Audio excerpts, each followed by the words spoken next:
I be moving. Whipping the foreign, I'm cruising. The money I'm speaking is fluent. All of my business booming. Stacking my cash in abundance. All of my family funded. Finally got what I wanted. Life is amazing, I love it. Everyone know that I run it. Yeah, look at me now, I came up. I've been thinking back then when I almost gave up on the game cause I never got in my way. Yo les postos, c'est Sacha, bienvenue dans cette nouvelle vidéo Mercato et Actu Foot. On commence avec Kay Ruiz a-t-il convoqué avec les pros pour la reprise. Après les couacs avec Tanguy Kouassi et Adil Aouchiche, le PSG a semble-t-il souhaité envoyer un signal fort à Kay Ruiz alors que les tensions étaient vives avec le joueur qui souhaite s'entraîner avec l'équipe première, l'une des conditions de sa prolongation à son contrat qui court jusqu'en 2021. Le jeune milieu de terrain de 17 ans a été convoqué ce lundi avec les pros pour la reprise de l'entraînement, nous informe le quotidien L'Équipe. Un message fort de la direction pour le joueur parisien qui peut prendre la place d'Adil Aouchiche, qui a refusé ces derniers jours de signer son premier contrat pro avec le PSG et qui pourrait éventuellement profiter de temps de jeu dans les matchs amicaux à venir s'il reste avec les pros. Cela va-t-il accélérer les discussions concernant sa prolongation ou le PSG souhaiterait blinder sa pépite de 5 ans supplémentaires? Réponse dans les prochaines semaines.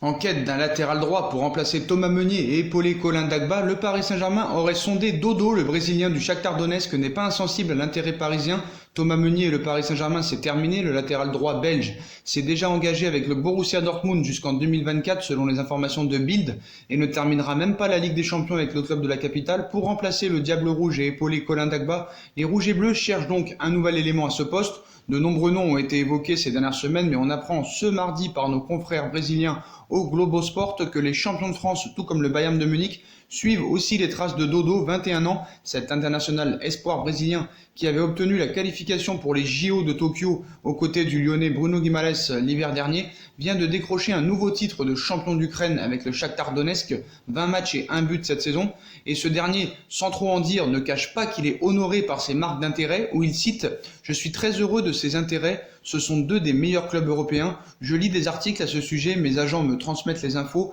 même si je ne veux pas me laisser perturber, je dois le respect au Shakhtar. C'est parce que je fais un bon travail dans mon club, je laisse mes agents gérer ça. On a encore l'Europa League à jouer, je dois tout donner avec le Shakhtar, a-t-il expliqué aux médias brésiliens, avant d'ajouter « Ce sont des grands clubs, des géants en Europe. Je crois qu'il n'y aurait pas de mauvais choix. Ce serait super de rejoindre un des deux », a-t-il conclu, désireux de disputer le Mondial 2022 au Qatar avec la Seleção. Dodo, formé à Coritiba, sera très attentif sur le prochain mercato sous contrat jusqu'en juin 2022. Il est estimé à 30 millions d'euros par le Shakhtar. Le PSG sera-t-il au rendez-vous à ce tarif? Affaire à suivre. Le FC Barcelone et la Juve ont trouvé un accord pour l'échange Arthur Melo-Miralem Pjanic. Dans la presse en Italie, la Juve et le Barça ont trouvé un accord pour s'échanger les deux joueurs. On se dirige vers la fin d'un interminable feuilleton après des semaines de négociations, de propositions toutes plus ou moins farfelues avec des formules d'échange de joueurs. La Juve et le Barça ont trouvé un accord dans les jours à venir. Arthur Melo et Miralem Pjanic devraient bien se croiser. Le Brésilien partant en direction du Piémont et le Bosnien se dirige lui vers la Catalogne. C'est la Repubblica qui donne la nouvelle ce lundi. Une officialisation est même attendue très bientôt. Elle pourrait intervenir avant le 30 juin. Il ne manque plus qu'une seule chose pour conclure le deal. Les deux clubs ne se sont pas encore complètement entendus sur la somme à verser par la vieille dame. Le quotidien italien nous explique qu'Arthur est estimé à un prix légèrement supérieur, 80 millions d'euros, qu'à Pjanic, lequel vaudrait aux alentours des 70 millions. Un terrain d'entente devrait rapidement être trouvé. Cette différence de prix s'explique surtout par l'âge des deux hommes. Le Brésilien n'a pas encore 24 ans, il les aura le 23 août prochain, quand l'ancien Lyonnais a lui fêté ses 30 ans durant le confinement. Arthur accepte finalement de rejoindre la Juve. Les deux joueurs ont donc donné leur accord alors que ce n'était pas gagné d'avance. L'international Auriverde n'était pas très chaud pour quitter le Barça, mais face à la détermination de la Juve et au fait que les dirigeants catalans l'ont poussé dehors, il a fini par accepter cette idée. En plus de cela, il toucherait en Italie un bien plus gros salaire qu'en Catalogne. La direction turinoise lui a promis 5 millions d'euros par saison, c'est le double de ce qu'il gagne actuellement. Pour Miralem Pjanic, c'est une page qui se tourne. Arrivé à la Juve à l'été 2016 en provenance de la Roma contre 35 millions d'euros, il est parvenu à s'imposer malgré une concurrence qui a toujours été féroce. Homme de base du 11 d'Allegri, il a su le rester cette saison avec Sarri. Courtisé par le PSG également, c'est finalement en direction du Barça qu'il va s'en aller, un club où il a régulièrement été annoncé durant sa carrière. Après la Ligue 1 puis la Serie A, c'est donc la Liga qu'il s'apprête à découvrir et ici aussi la concurrence sera rude. On repasse au Paris Saint-Germain qui cherche un latéral gauche en vue de la saison prochaine. Leonardo aurait décidé de revoir ses plans en offrant une prolongation de contrat à Layvin Kurzawa et pour cause, le FC Porto aurait revu ses exigences à la hausse pour Alex Telles. Donc cet été, Leonardo voudrait garder Kurzawa car Alex Telles est trop cher. En effet, Leonardo s'est penché sur la situation et explique que le FC Porto se montre plus gourmand que prévu pour Alex Telles, la priorité du PSG jusque-là. Le club portugais réclamerait ainsi 35 millions d'euros pour son latéral gauche dont le contrat prend fin en juin 2021, une somme qui aurait refroidi Leonardo, d'autant plus qu'il doit également trouver un défenseur central supplémentaire suite au départ de Tanguy Kouassi qui s'ajoute à celui de Thiago Silva, sans oublier que le PSG cherche à disposer dans son effectif de joueurs formés en France afin de respecter le quota imposé par l'UEFA pour les listes de Ligue des Champions. Pour rappel, chaque club engagé en C1 doit inscrire au moins 8 joueurs formés localement afin de pouvoir prendre part à la compétition européenne. Ce sont donc les raisons qui auraient poussé Leonardo à revoir ses plans pour Layvin Kurzawa, bien que pour le moment rien ne soit bouclé. Lucas Hernandez pousse en coulisses pour rejoindre le PSG. Le joueur français du Bayern intéresse les champions de France en titre, mais les dirigeants parisiens doivent maintenant convaincre la direction bavaroise, ce qui n'est vraiment pas une mince affaire. Où jouera Lucas Hernandez la saison prochaine? Si cela ne dépendait que de lui, probablement pas au Bayern. La semaine dernière, certains songeaient que le champion du monde songeait clairement à quitter la Bavière dès cet été, un an après son arrivée pour 80 millions d'euros. Entre pépins physiques et concurrence féroce, l'ancien de l'Atlético n'a pas vraiment réussi à s'imposer en tant que titulaire indiscutable. Il a également, avec sa femme, des difficultés à s'acclimater à sa nouvelle vie en Allemagne. Donc, intéressé par le natif de Marseille, qui pourrait bien tenter le défenseur tricolore de 23 ans d'être au Paris Saint-Germain, il a même déjà pris des renseignements auprès de Kingsley Coman, coéquipier au Bayern et ancien du club de la capitale française. Un retour en Espagne serait aussi de son goût, mais rares sont les clubs de Liga en mesure de se l'offrir actuellement.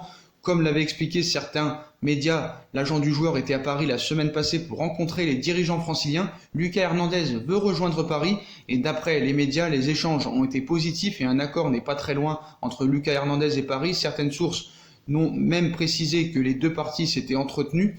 De son côté, Hernandez a aussi formellement demandé aux dirigeants bavarois de le laisser rejoindre le champion de France en titre, alors que des joueurs de l'effectif parisien font le pressing en privé auprès du joueur pour qu'il vienne. Et ce n'est même pas vraiment nécessaire puisque le principal concerné est déjà très chaud pour rejoindre la formation parisienne. Son représentant a nié tout contact avec quelconque club. Pour sa part, l'écurie allemande ne compte pas laisser filer si facilement un élément qui est le plus gros transfert de l'histoire du Bayern, ce même s'il a réalisé une saison bien en deçà des attentes placées en lui. C'est en tout cas le discours officiel et ce qu'affirment des sources proches du club bavarois. Celles-ci ont également précisé que le Bayern ne fait aucun cadeau, encore moins à Paris, et que le joueur ne partirait pas pour moins de 80 millions d'euros, soit le prix auquel il a été acheté. Quoi qu'il en soit, le PSG va devoir s'armer de patience et s'entendre avec les Munichois. Il se pourrait donc bien que Tanguy Kouassi ne soit pas le seul joueur à faire le chemin Paris-Munich cet été, même si pour Lucas, le chemin est encore loin pour le voir arriver au Paris Saint-Germain. Surtout qu'il aurait demandé conseil à Didier Deschamps qui lui aurait conseillé de rester au Bayern de Munich. Si sa famille peine à s'acclimater à la vie bavaroise, Lucas Hernandez aurait pu se laisser tenter par le challenge parisien, une aventure dans laquelle il aurait également pu faire un nouveau bond financier, paramètre impossible à ne pas prendre en compte. Mais Lucas Hernandez aurait récemment pris conseil auprès de son entourage et notamment auprès de Didier Deschamps. Le sélectionneur de l'équipe de France est un homme très écouté par ses joueurs. Par exemple, il y a beaucoup de joueurs qui lui demandent conseil. Très attentif à l'opinion et aux conseils de Dédé, Lucas Hernandez aurait sondé son sélectionneur sur la possibilité de rejoindre le Paris Saint-Germain. Il lui aurait conseillé de ne pas bouger cet été et de rester au Bayern de Munich où il est en capacité de s'imposer. Un avis qui compte grandement pour le joueur à l'approche d'un Euro qui aura lieu dans un an. Clairement, la piste parisienne pourrait se refroidir. On verra, ça va être vraiment le feuilleton de l'été. Voilà les postos, c'est la fin de cette vidéo Mercato. Comme d'habitude, dites-moi en commentaire ce que vous en pensez. Je compte sur vous pour bombarder la barre de like. On like, on partage, on commente, on s'abonne, on active la petite cloche pour être tenu au courant des vidéos Mercato qui sortiront. On me rejoint sur mes différents réseaux sociaux ainsi que sur Utip et sur ma deuxième chaîne YouTube No Feeling. Tout sera en bas en lien en description. Voilà les postos, je vous souhaite à tous une bonne continuation. Prenez soin de vous et à très vite pour une nouvelle vidéo les postos. Tchuss!